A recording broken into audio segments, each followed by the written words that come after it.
23শে জানুয়ারি রাজ্যে জেই মেন পরীক্ষা পিছিয়ে দেওয়া দাবি জানালো রাজ্য সরকার এবং বিজেপি। 23শে জানুয়ারি সরস্বতী পুজো এবং নেতাজির জন্মদিন, ওই দিন কেন পরীক্ষা তা নিয়ে কেন্দ্রকে আক্রমণ করেন শিক্ষামন্ত্রী ব্রাত্য বসু। চাপের মুখে পরীক্ষা পিছিয়ে দিল ন্যাশনাল টেস্টিং এজেন্সি। পরীক্ষা পিছিয়ে দেওয়ার আর্জি জানিয়ে চিঠিও দেন কেন্দ্রীয় শিক্ষা প্রতিমন্ত্রীও। কেন্দ্রীয় শিক্ষা মন্ত্রকের সচিবকে চিঠি পাঠান সুকান্ত মজুমদার। আর শেষ পর্যন্ত পরীক্ষা পিছিয়ে দেওয়ার সিদ্ধান্ত নেয় ন্যাশনাল টেস্টিং এজেন্সি।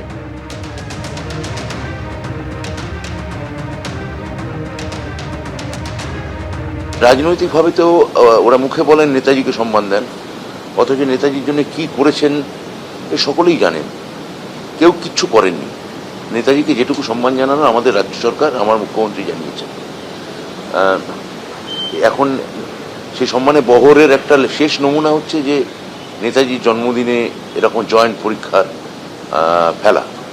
তো এটা আমার মনে হয় যে এটা শুধু এর পেছনে যদি কোনো গূঢ় রাজনৈতিক উদ্দেশ্য থাকে সেটা তাঁরাই বলতে পারবেন, যে নেতাজি জন্মদিনকে এইভাবে অবহেলা করা বা তাচ্ছিল্য করা বা এইটা তাদের আছে কিনা বুঝতে পারছি না আমরা। কিন্তু আমরা যেহেতু ধারাবাহিকভাবে বাঙালি মনীষীদের একটা অপমান আমরা দেখতে পাই কেন্দ্রীয় বিজেপি নেতাদের কথাবার্তায়, এটা তারই একটা মানে এক্সটেনশন কিনা, সম্প্রসারণ কিনা।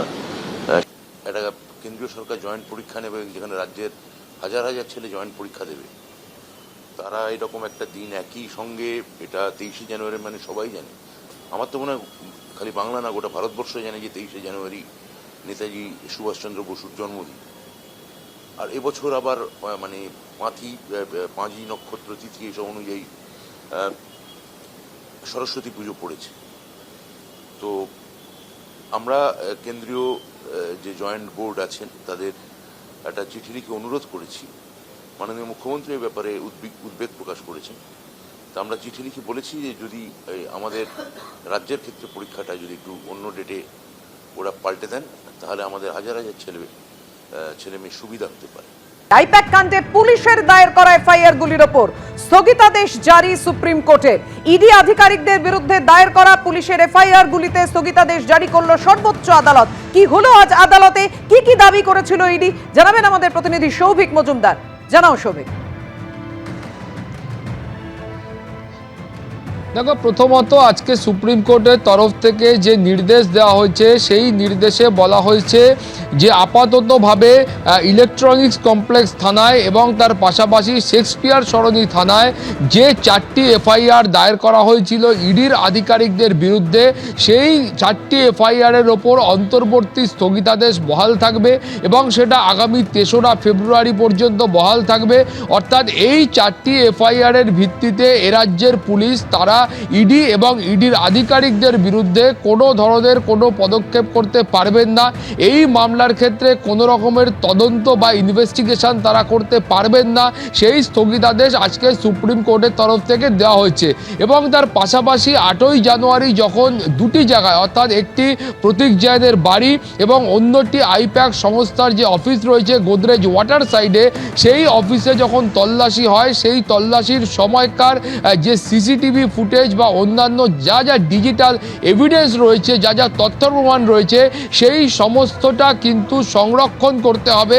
এবং শুধুমাত্র এই অফিসের নয়, এই অফিসের আশেপাশের এলাকার বা প্রতীক জৈনের বাড়ির আশেপাশের যে সংলগ্ন অংশ রয়েছে, তার সিসিটিভি ফুটেজও কিন্তু একইভাবে সংরক্ষণ করতে হবে। তার কারণ সুপ্রিম কোর্টের মাননীয় বিচারপতিরা জানিয়েছেন তারা এই মামলা অত্যন্ত গুরুত্ব দিয়ে দেখছেন। তার কারণ এখানে যে অভিযোগ আনা হয়েছে, সেই অভিযোগগুলো অত্যন্ত গুরুতর বা সিরিয়াস অভিযোগ এবং সেই কারণেই মাননীয় বিচারপতিরা বলেছেন তারা এই প্রতিটা অভিযোগ গুরুত্ব দিয়ে খতিয়ে দেখবেন।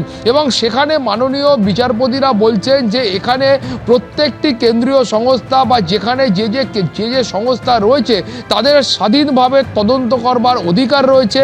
এবং এমনটা যদি দেখা যায় যে কোনো একটা মামলার ক্ষেত্রে কোথাও একটা অভিযোগ দায়ের হলো এবং সেই অভিযুক্ত ব্যক্তি যদি সেই রাজ্যের যে ল এনফোর্সিং এজেন্সি রয়েছে বা পশ্চিমবঙ্গের ক্ষেত্রে পশ্চিমবঙ্গ পুলিশ বা অন্যান্য জায়গায় ক্ষেত্রে সেই স্থানীয় পুলিশ, সেই স্থানীয় পুলিশদের আড়ালে তারা যদি থেকে বাঁচবার চেষ্টা করেন বা সেখানকার স্থানীয় পুলিশ বা প্রশাসন যদি তাদেরকে বাঁচাবার চেষ্টা করে, ফলে সেই বিষয়টা কিন্তু একেবারেই ঠিক হবে না। এবং এই যে অভিযোগ তোলা হয়েছে যে বারবার পশ্চিমবঙ্গের ক্ষেত্রে কেন্দ্রীয় সংস্থা বা ইডি বা সিবিআই তারা যখন তদন্ত করতে আসেন সেই সময় দেখা যায় যে এইভাবে কিন্তু তাদের কাজে হস্তক্ষেপ করা হয়, কখনো স্থানীয় মানুষদের দিয়ে হস্তক্ষেপ করানো হচ্ছে, কখনো পুলিশ প্রশাসনকে দিয়ে হস্তক্ষেপ করানো হচ্ছে বলে অভিযোগ জানানো হয়েছে মামলায়। ফলে এই বিষয়টা অমীমাংসিত থাকতে পারে না। তার কারণ হলো ভারতবর্ষের মতো দেশে সেখানে এক এক জায়গায় এক একটা সরকার রয়েছে এবং সেখানে প্রত্যেকটা জায়গায় যদি কেন্দ্রীয় সংস্থার যারা তদন্তকারী আধিকারিক রয়েছেন সেই আধিকারিকদের হাত থেকে বাঁচতে অপরাধীরা বা অভিযুক্তরা তারা যদি স্থানীয় পুলিশ বা প্রশাসনের সহযোগিতা বা সাহায্য নেন এবং তারা যদি সেই সহযোগিতা বা সাহায্য করেন, তাহলে কিন্তু গোটা ভারতবর্ষ জুড়ে একটা অরাজক পরিস্থিতি তৈরি হবে এবং সেই অরাজক পরিস্থিতি তৈরি হলে সেটা কিন্তু সংবিধানের পক্ষে এবং ভারতবর্ষের প্রতিটা রাজ্যের ক্ষেত্রে বা কেন্দ্রীয় সংস্থার ক্ষেত্রে বা অন্যান্য তদন্তকারী সংস্থার পক্ষে যে ভালো নয়, সেইটা সুপ্রিম কোর্টের মাননীয় বিচারপতিরা বুঝিয়ে দিয়েছেন। এবং মাননীয় বিচারপতিরা এটাও বলেছেন যে এই গোটা ঘটনার ক্ষেত্রে অর্থাৎ যেখানে যে অভিযোগ করা হচ্ছে, দেখা যাচ্ছে যে এখানে অভিযোগ করা হচ্ছে যে ইডি বা কেন্দ্রীয় সংস্থা তারা এই ধরনের নির্বাচন এলে নির্বাচনের সময় তারা তৎপর হয়ে ওঠে। সেখানে মাননীয় বিচারপতিদের বক্তব্য বা পর্যবেক্ষণ হচ্ছে যে কোনো দলের নির্বাচনী যে কার্যকলাপ রয়েছে সেই কার্যকলাপে কোনো কেন্দ্রীয় সংস্থা বা যে কোনো সংস্থা তারা যেমন হস্তক্ষেপ করতে পারে না, সেটা যেমন ঠিক, আবার এটাও ঠিক যে সেই সংস্থা তারা যদি একেবারে আইন মেনে বৈধভাবে সৎ উদ্দেশ্যে তারা কাজ করে, ফলে সেখানে দলীয় কার্যকলাপের আড়ালে কোনো ধরনের অনৈতিক বা অবৈধ বা অপরাধমূলক কাজ হবে এবং সেখানে কেন্দ্রীয় সংস্থা তারা ইনভেস্টিগেশন করতে পারবেন না, সেইটাও কিন্তু ঠিক নয় বলে সুপ্রিম কোর্টের মাননীয় বিচারপতিরা তাদের পর্যবেক্ষণে জানিয়েছেন। ফলে তুমি বুঝতে পারছো যে গোটা বিষয়টা ঘিরে সুপ্রিম কোর্টের আজকের যে অবস্থান, সেই অবস্থান কিন্তু অত্যন্ত কড়া।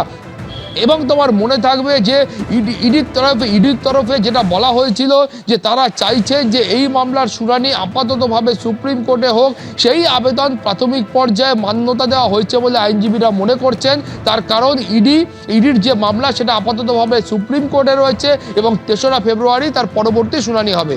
এবিপি আনন্দ, এগিয়ে থাকে, এগিয়ে রাখে।